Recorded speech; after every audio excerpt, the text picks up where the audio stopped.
Now, somebody had a big idea to do shows at 2:00 in the freaking morning. Yeah, at least he turned his lights back on here. We're welcome back to Hoops HD Championship Week Video Notebook, night number 387 of day 4. I'm your host, Chad Sherwood, joined by John Sleeka. David Griggs. Tim, what? Tim, you're out of the vacuum Tim, cleaner. What? We got what? you out. Border war. What? We got you out of the vacuum cleaner. Oh, okay, yeah. For those it was like so. I get this text from Chad this morning saying, "Hey, just so you know, they're going to be changing the lights and cleaning the puppet bunker today. So if you didn't see how that went, watch the bracket rundown show." What the hell was that, Chad? Well, I didn't tell you to sleep inside the damn vacuum cleaner, David. They were just running a leaf blower. Does this mean I can get out of the bunker now? No. About another month or so. No. We've got to have a national champion crown first. Actually, we are exactly 1 month away from the crowning of the national champion now. April 8th, they'll be crowned. But this is where we go over all the conference tournament action, preview to tomorrow, or I guess it'll be today's action now, Friday's action, a lot of other action. But we like to start with a little news and notes. And David, do you want to start with some off-course news and notes out of LSU, or should we let that one go? I don't. We probably should at least mention it. Mm-hmm. Although I have been like having my bunker cleaned and the lights changed, and all I've really heard out of LSU is that Will Wade is in trouble. I don't even know the specifics. Something about and I'm not even being funny. I don't know what's going on. Well, you all probably know more than I do. Here's what's going on. As part of the whole FBI trial that's coming up, and he's one of the people that was subpoenaed to testify. They released a recording of him on a telephone conversation where he's talking about offers to players. The word money is not used. What the offer is not described, but he's talking about having I think it was like a large offer or not having a big enough of an offer to a kid. And it's offers are the same. Everybody watching this probably knew that, but basketball is what's called a head count sport. There is no partial scholarships. All players are all in. Right. So that's a bunch of nonsense. If that's so if he is discussing not having given a big enough of an offer through a person who is a known money person. Whether or not Will Wade, I think what he's done at LSU this year has been incredible, but this could be a huge problem for him if anything comes of this. I'm actually really kind of sorry to hear that. Yeah. Ever since he was at Chattanooga, I've admired him as a coach. Part of me wonders how long has he been doing this? Another part of me wonders, did he even need to do it at all? He was so successful anyway, but if that's what's happening, then I'm not surprised. And I think that we all know that there's going to be more of that coming, and we can probably guess who some of them will be, although that has nothing to do with championship. Well, let's move to the court here. And Sleeka, before we get to the tournaments, there were 3 games of note, I think, among the major conferences. First of all, Wisconsin played Iowa, or they played somebody, but I don't think Iowa showed up. Well, we know that game didn't count anyhow, according to certain people, just because McCaffrey was suspended. All right. Well, how about UCF Cincinnati then? Huge win for UCF. That is a big win for the Knights, and it should all but lock up a bid for them, but I don't see how they would be missing the tournament at this point. Not when their final game is going to be at Temple and their first-round game, and the American is looking more like Wichita State. Yeah, they're pretty much a lock. I was able to catch some of this, and I was just impressed. UCF has had a good team all year, and their profile was kind of lacking, but there was a lot to be excited about. And I remember thinking in mid-February, these are big games. Why aren't there any people there? Well, man, what a crowd they had tonight. I don't know how much you saw, but when they come out, UCF could have some incredible crowds. I think the problem is that they don't always come out. But I've seen some great crowds at UCF games in the past too. Real quick, one other game of note: Indiana road win in Illinois, keeping their hopes alive. They've got Rutgers this weekend. We'll see what happens with that game. But let's get right to the conference tournaments here now. And we are going to start things off in a conference that at about 5 minutes into the second half of all these games that all started at the same time, we were looking like we may have something absolutely amazing happen and have 4 teams all lose quarterfinals at home on the same day. And yeah, it was over American, but other than that, what a boring day. What a boring day. Holy Cross was up, Army was up, BU was up most of that game. Yeah, Navy led almost wire to wire and held on. But David, how amazing! I was sitting there in the second half saying we may have 5 versus 8 and 10 versus 6 for the semifinals. Yeah, and Cross was up for part of that game. I was watching that, and then, but yeah, you're right. All the lower seeded teams had leads. I think they all had leads in the second half. Yes. And keep in mind, these are campus sites, so that would have been remarkable. Yeah. It's like it happened once before in the A10, but that was a neutral site tournament, correct? Yeah, this was back in 2006 when they played in Cincinnati, where number 1 seed George Washington, number 2 seed Charlotte, number 3 LaSalle, and number 4 seed St. Louis all lost their opening round games. Oh, and by the way, 10th seeded Xavier ended up winning the whole thing. Oh, it doesn't That's amazing. You mean LaSalle was actually a 3 seed? As strange as it sounds, yes. And Fordham was actually a 6 seed in that tournament.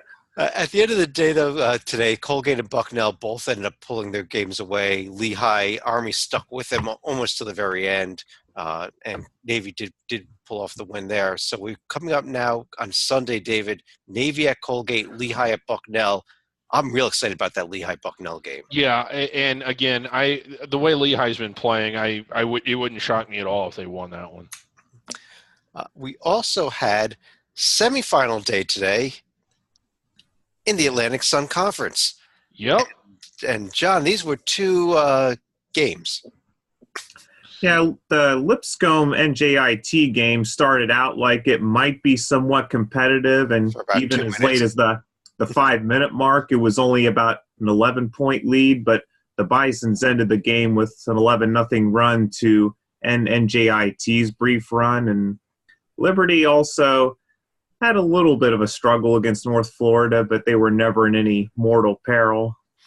And the game we were hoping for when this conference tournament started is coming up Sunday, 3:00, David. Liberty at Lipscomb, round 3. Each team won on the other's home court during the regular season. Yeah, and that's coming up. Yeah, that's coming up Sunday, like you just said. And tonight we are asking, will there be room for Lipscomb if they don't win? We'll probably ask that Saturday night as well. Lipscomb can put all doubts aside, just win the damn game. Yeah, there is no room for Liberty, obviously, if they don't win. Although they are probably about in the top 10 to 12 teams out, in my opinion. I think they are an NIT caliber team. If Liberty doesn't go to the NIT, that's a crime. Let's go over to the Big South Conference. How about that? It was quarterfinal day in the Big South Conference. Yeah. Started off the day with a game that I honestly did not catch much of, but Radford Presbyterian, apparently Presby was in there most of the way. Presby had a lead for most of it. It was close all the way through. I mean, you look at that margin, if you didn't watch that game, you probably wouldn't realize how much of a struggle it was for Radford. They really did not get control of that until the very end. And it was the same, even more so perhaps with the host school. Much more Campbell really having an issue with Hampton, but again, getting control of it at the very end. Gardner-Webb was in a tight one with High Point. It was a 4-5 game, but the upset of the night in the Big South Sleeka was Charleston Southern taking care of Winthrop, leading it wire to wire. Yeah, not just wire to wire, but also pretty decisive for Charleston Southern, who I think Rocco had actually called it, saying they were closing the season strong in the Big South. And Rocco picked up to win this entire event. So, hey, shout out to our good friend Rocco Miller. But he called that one. So we've got semifinal day coming up tomorrow now. Campbell versus Gardner-Webb, Radford versus Charleston Southern. I'm not that certain. I'm not certain Campbell looked good enough today to win. I'm not certain Radford looked good enough today to win. I don't think the team that looked the best all day today was North Charleston Southern. Charleston Southern, located in North Charleston, It's a Southern Baptist school located in North Charleston. I insist on calling them North Charleston Southern just because I think it's fun. But yeah, those are the semifinals. Stalika upset. Can Charleston Southern win again? Is Gardner-Webb going to knock off the host school and maybe give Radford a chance to host the championship game? Because the championship game will be at the highest remaining seed, not necessarily at Campbell. I believe this was one of the games that Radford had stumbled against, but I actually do think the chalk is ultimately going to hold here, and Campbell and Radford will meet on Sunday for the third time. And we want to give Chris Clemens that shot to make the NCAA tournament, and also the shot to just keep playing more games as he chases potentially finishing number 2 all time in the NCAA in scoring. Yeah, I'm going to go a little. I think it's going to be Campbell and Charleston Southern. Okay. Yeah. If it's Charleston Southern and Gardner-Webb, there's a school that did not expect to be hosting a championship game. Right. Yeah. They have a path to it. Ohio Valley Conference Day today as well. We were talking about yesterday how we had a pair of games to determine who loses on Thursday, and we had Thursday, and those 2 teams lost. And we've now passed the preliminary rounds and ready for the tournament to get started for real, David, aren't we? I mean, was there anything? I think so. Tonight's games. Yeah, that the Jack State UT Martin game was sort of interesting. If for no other reason, UT Martin had gained up or built up a little bit of steam coming down the stretch, but Jack State ultimately getting it done. I know. I think Martin jumped out to an early lead, didn't they? But then Jack State was never really not in control. But this is, I mean, really going back 5 and 6 weeks, this is the semifinal that we were kind of all excited about. And it's good for the league that the chalk held. And it's my understanding the opening round's pitiful attendance, the games are close to sold out on Friday and Saturday. I would not be surprised because this is, if you're a Belmont or a Murray State fan, you're not going to show up until Friday to begin with. And these 2 games tomorrow, everything the first 4 games we've seen the OVC, just forget them at this point, Stalika. Yeah. These 2 games tomorrow, these should be fun games.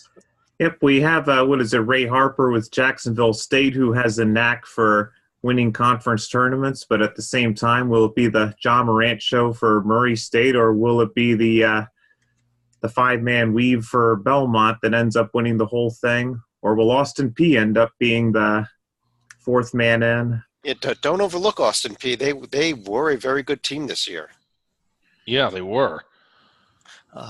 But those are the games coming up tomorrow night. Those are the games you want to circle tomorrow night. I think those are the highlight games for Friday by far. Yeah. Televised, ESPNU there. Missouri Valley Conference started things off tonight with a doubleheader. Valpo took care of Indiana State easily, and then Illinois State got by Evansville. So the 9 seed and the 7 seed move on.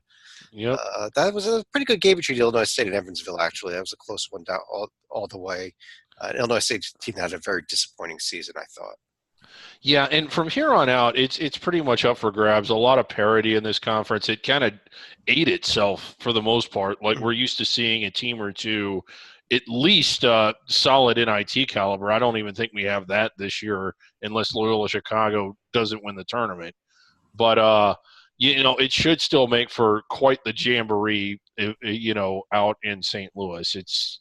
This tournament's always fun. And Loyola Chicago, you mean by being an auto bid into the NIT? Correct. NIT worthy. They're not NIT worthy. They would not. If the NIT did not have auto bids, they would not be in it. Right. As far as these 4 games go tomorrow, John, I could honestly say that I could see either team winning any of the 4 games, from the Valpo Loyola game all the way on down. Yep, and even in a game like Southern Illinois and Northern Iowa, I could see either team winning, and I could see either team possibly winning the whole tournament. But Drake is another team that initially I thought would win the conference tournament going in, but losing yet another key player does put them in a bit of a bind here. Yeah, I think Illinois State is going to pull this upset tomorrow, quite honestly. I think Loyola Chicago may get by Valpo, but I think they're going to get a game out of them. I picked Northern Iowa to win this event. I don't even know who's going to win Missouri State Bradley, but it's David, this next 3 days here in the Missouri Valley should be a ton of fun. It should be, and it's been kind of a miserable season. So hopefully the games are a ton of fun, or the tournament's a ton of fun. A tournament that had a ton of fun games today. We did. We talked about last night that you have to be a complete college basketball addict to watch the first round games of the Metro Atlantic tournament, which is watched most of all three. These were the three best games of the day, probably in aggregate for a conference at least. What a day in the MAC! Yeah, real exciting action. I hate that we couldn't have had Lee Del Vecchio / Chad Zach Singer there, because that was a great moment. These games used to not be televised. You'd have to go way back into the archives to do that, but one year we decided that wasn't good enough. We will televise it. Well, we would have needed Zach at the end of Monmouth and Niagara, because sadly that game went to a red screen after Monmouth went to the foul line to ice the game. But yeah, technical difficulties for the last 10 seconds. It came back in post-game interviews were on, but no craziness there in the final plays of the game. But Manhattan held off Fairfield. St. Peter's Marist was a real fun game. Now, tomorrow we only have 2 of the 4 quarterfinals. They do split them up, so it's the top 2 seeds. Iona St. Peter's, Canisius Manhattan are the 2 games tomorrow. John, either one of those, are you going to predict an upset in? I wouldn't pick an upset for Iona this early, but Canisius is another team that may want to stay on their toes. Yeah, watch out for Steve Masiello in Manhattan there. You know, they looked absolutely horrendous early in the season, and they got a lot better as the season went along. Right. Now, once again, we have to cover our eyes here as we go to the West Coast Conference and the 15-level ladder. We went through step 1 of it tonight as San Diego rolled Portland, especially in the second half. Pepperdine took care of Pacific. So Pepperdine, Loyola Marymount, Santa Clara, San Diego tomorrow. That's about all we can discuss at the moment, David. Yeah. And this is the second opening round. What do we call this round? Round 1.5. I don't know. Okay, yeah, okay. Round 1.5 tonight. Opening round and a half. San Diego, they were a team that, I kind of mentioned this last night. They were a team that I was impressed with at certain points during the season, but they were just abysmal in conference play, blowing out a really, really bad Portland team, but horrendously bad Portland team. Yeah, went winless against WCC competition this year. But it wouldn't shock me at all if they won a second game and advanced to the quarterfinals to face BYU, who's playing their first game. And if they get by that, they can play St. Mary's, who will be playing their first game. Yeah. Yeah. Gosh, Loyola Marymount Pepperdine the other game. Loyola Marymount's actually been playing pretty decent. I think LMU wins that game over Pepperdine. A little bit of a tidbit. Technically, like if you dig through the annals of the college basketball manual, conference tournaments are technically exempt events. They're 4 games or 5 that count as one. There is no stipulation that says you have to get the tournament over within 4 rounds. I think the Big East was the first conference to do a 5-round format. Now we see more and more and more doing it. What do you think of this? Is this a little ridiculous? I don't have a problem with that. I'm going to change screens here quickly. I'm going to show the ACC format for their bracket on the screen here. I don't have a problem with it when you have this, when you want to put 15 teams into a tournament. But you have a way in the West Coast Conference that you could do this in 4 rounds and still give your top 2 seeds buys into the semifinals. Right, yeah. You move these 2 games over here into 4 games on Friday. Basically 2 groups of 4 to play off for the other 2 spots. That's why I don't like this. But let's also call it for what it really is, just an attempt to keep Gonzaga happy in the conference, as opposed to potentially moving to the Mountain West like was last year. I don't see what this has to do with Gonzaga, because we're going to still leave Gonzaga right there. We just take the Pepperdine Pacific game and put it over here where they. Yeah, essentially you would have this is how the Horizon used to do it. You had a 10-team format, 2 teams bought into the semis. The other 8 teams basically were put in 2 groups of 4 for the 2 other semi spots. Exactly. And the MAC also used to have a ladder on steroids as well. Mm-hmm. They had something. It was Well, let's go. That's it for the games that were played today. There's only one other conference in action tomorrow that we have not already discussed. It's tipping off its tournament, and it's going to be a doozy. The Southern Conference Tournament. Yes. It's going to be probably the conference tournament that Other than maybe the Big 12, the one I'm looking forward to the most this season. I'm actually even looking forward to tomorrow's games a little bit. That Sanford Citadel game is going to be fun because Sanford, well, the Citadel has just been fun all year. They've been the most fun last place team in the nation, bar none. Can we at least agree on that? Absolutely. And they weren't the last place team for a while. They had a great start to the season. They've high scoring, high powered offense there, yeah. If I'm not mistaken, the last time these two played, it went into overtime. And here we go again. Sanford had some moments. Greensboro better watch out. They better not just overlook Sanford. No, Sanford's a very dangerous team. They took Wofford to overtime. VMI Western Carolina, the other game. That's probably the overtime. I mean, they had, yeah. Yeah. So, but let's ask the question we like to ask when we start every conference tournament. John, let me start with you. Who wins this event? As much as I would like to see a team like Greensboro or Furman, I just think Wofford has too much momentum right now, so I'm picking the Terriers to win the whole thing. David? It's a week ago I would have said Furman, and I think I'm still going to say Furman. But when you look at Wofford, how are you not impressed with how they played in their last 3 games, one of which was at Furman? I mean, they just blew through 3 road games. And as good as Wofford has been all year, they're better now than they've been at any point of the season. And whether they win this turn, like VMI could take them down, and Wofford is still in. I'm fairly certain about that.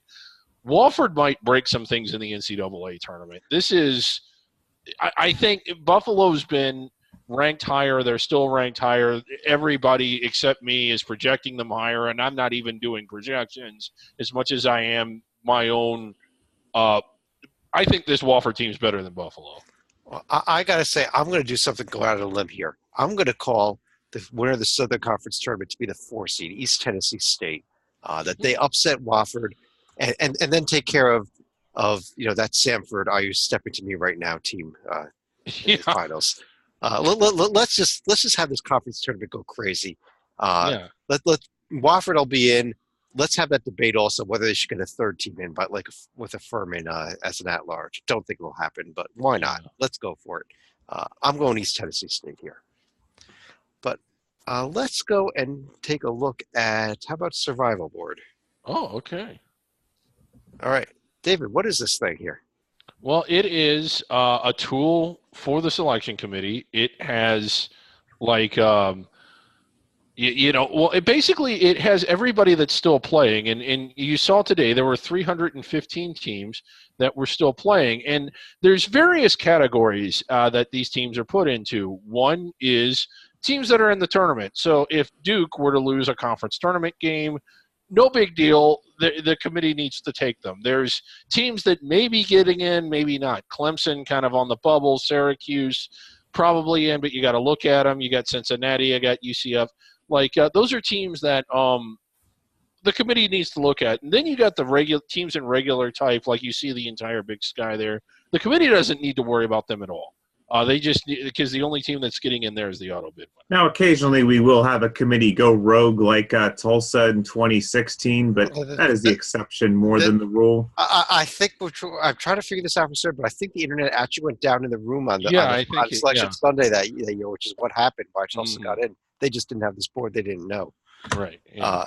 But on that note, heading into the day today, we had 315 teams remaining. As a result of what happened in not only conference tournaments, we also had a couple of teams knocked out of the Sun Belt that can't qualify for that conference tournament now.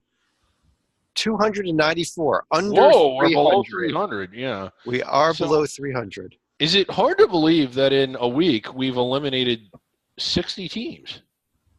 Almost 20% of D1. Yeah. Yep, and we're just getting started here. You look, see here, like Atlantic Sun, only 2 teams left now, Liberty and Lipscomb, and we're telling the committee, if Lipscomb loses that game, think about them. Yeah, think about them. I mean, David, one other thing I need to address. Last night in our podcast. Well, I'm a little disappointed. I haven't, like I said, I've been busy. My bunker's been cleaned out, and I'm curious, what did Carrot Top say about? He did not respond, David, because Carrot Top knows absolutely nothing about serving alcohol at college basketball games. Well, you could have probably just stopped after the statement. Absolutely. I think he knows about as much about college basketball as the maid to your right there that occasionally pops on the screen. Well, he's a public figure. He's influential, I think. Well, maybe not. Well, David, okay. I had a few drinks last night. Maybe Carrot Top. David, what we are trying to do is reach out to people who can get things done to solve college basketball's problems. And I have a big problem with something that's in college basketball. I'm going to put it right on the screen here. What my big problem is. Okay. It's that. It is that. That is horrendous. Okay. Cal State that is awful. That is disgusting, and we need to get that taken care of. So, David, I'm going to reach out to somebody who can get things done. Okay. Yeah. We are going to reach out to the piano man himself, Billy Joel. What? How? Billy Joel. Billy Joel. I mean, if the piano man going to do about that? If Billy Joel cannot get rid of that quote, look, dear Billy Joel, we are huge fans and know that you can do anything. He can. I mean, he's the piano man, right? Well, yeah, he is the piano man. Okay. Can you please do something about the atrocious home court design for Cal State Bakersfield? Thank you. And I'm even attaching a picture of the design just so he knows exactly what it is. Okay. There you go, Billy. It's been tweeted out to you. We expect results by tomorrow because you're the best. I don't know if he's going to respond. Of course he's going to respond.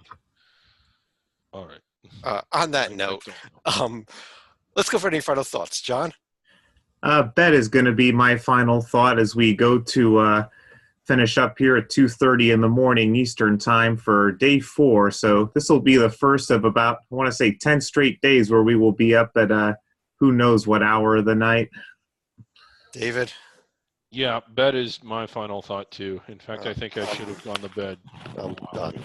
All right, we got to sign off the show here. On behalf of John Stalika, David Griggs, I'm Chad Sherwood.